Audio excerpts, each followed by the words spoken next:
Speaking at the Kenya Ports Authority KPA headquarters in Mombasa, CS Kuria says the dedicated special economic zone is expected to be a logistics and industrial hub in the port city of Mombasa. Accompanied by Mombasa Governor Abdul Samad Sharif Nasir, Principal Secretaries Abu Bakar Hassan Abu Bakar of the Statement Department for Investment and Promotion and Alex Washira of State Department of Energy, CS Kuria said the special economic zone will be developed on 3,000 acres of land. So what we've done today, we have agreed on a number of commitments, which I'm going to read to you, the commitment that several parties have made. The first one is on attracting investors to Dongo Kundu.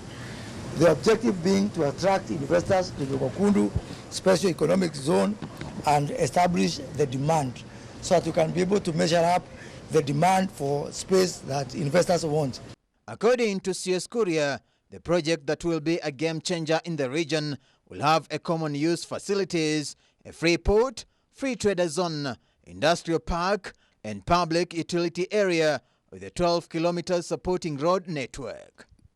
And in this regard, we have agreed to advertise for expression of interest in the local and international media to attract investment in the 13 key sectors as follows.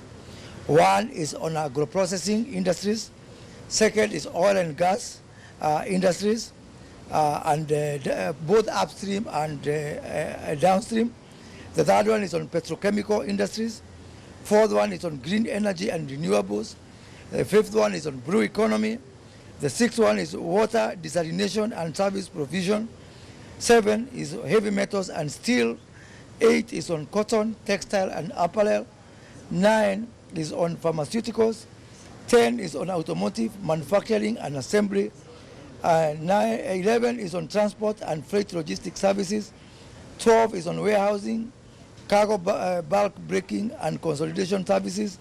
And number 13 is on business support services. And we have given ourselves a timeline by the 31st of January 2023, this will be done. The government will advertise for expression of interest to attract investment in 13 key sectors such as agro-processing industries, oil and gas, petrochemical industries, green energy and renewables, blue economy and water desalination and service provision. The responsibility for this lies with the State Department for Investment Promotion, and the PS is right here. And also he's going to work with the Special Economic Zone Authority.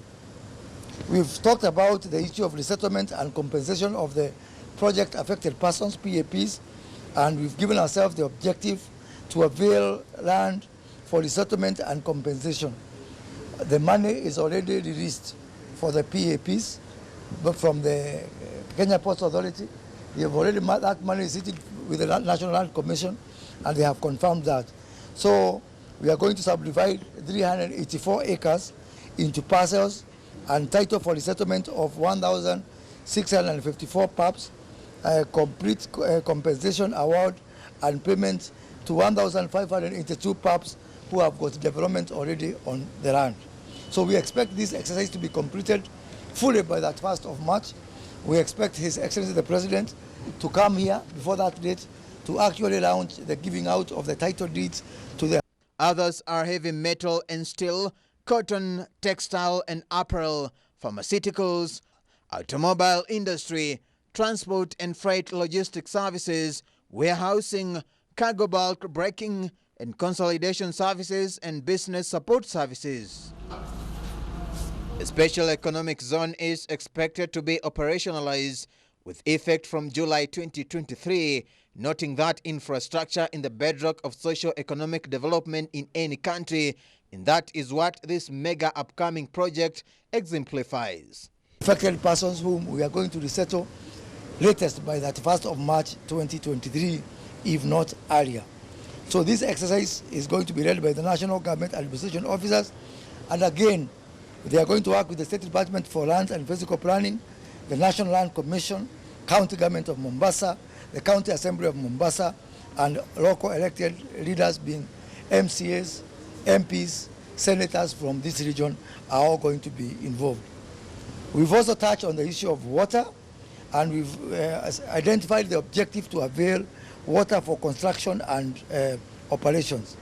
In this regard, the county of Mombasa is going to commence design, bidding, drilling of boreholes, and to construct water pans, storage and supply to investors awaiting completion of supply from two dams, from the two projects, that is Tiwi in the second phase and Mwache Dam in the third phase.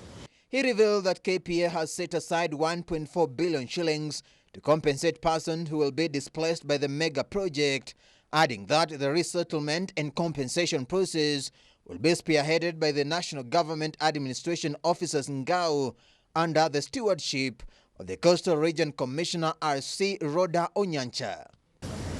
We have the issue of roads, and as you know that there's a big road project that is supposed to be covered by JICA, the JICA project.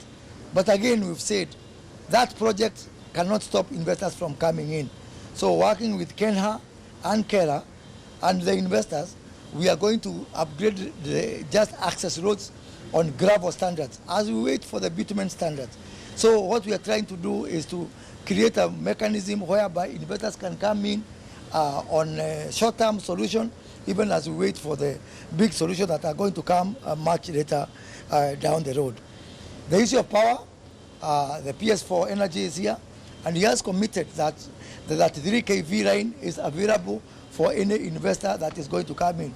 This is even as we work on the bigger project of a transmission line from Miritini, and also, as I've mentioned before, the part of the project that we are asking for expression of interest include green energy, hydrogen energy, and we expect that some investors are going to come in and start generating energy right in Dongo Kundu for provision to the other people within the project.